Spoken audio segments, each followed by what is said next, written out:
આ ચોંકાવનારા દ્રશ્યો જોયા પછી એમ થાય કે શું પાવાગઢ તંત્ર અને સ્થાનિક કોન્ટ્રાક્ટરો કોઈ મોટી હોનારતની રાહ જોઈ રહ્યા છે? હજુ થોડા સમય પહેલા જ ગુડ્સ રોપવે દુર્ઘટનામાં 6 માસૂમોના જીવ ગયા હતા. છતાં પાવાગઢમાંથી સુરક્ષાના લીરે લીરા ઉડાવતો આ વિડીયો સામે આવ્યો છે. આકાશને આંબતી આ વિશાળ ક્રેન પર એક શ્રમિક કામ કરી રહ્યો છે. કોઈ હેલ્મેટ નહીં, કોઈ સેફટી બેલ્ટ નહીં કે કોઈ સુરક્ષાના સાધનો નહીં. જો સહેજ પણ પગ લપસ્યો તો સીધું મોત. દર્શનાર્થે આવેલા એક જાગૃત યાત્રાળુએ આ ભયાનક બેદરકારી કેમેરામાં કેદ કરી છે.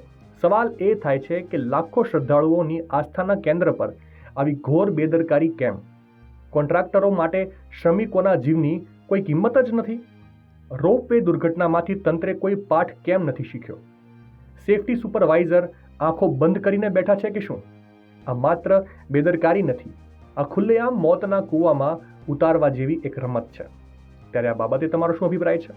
કોમેન્ટ કરીને જરૂરથી જણાવજો.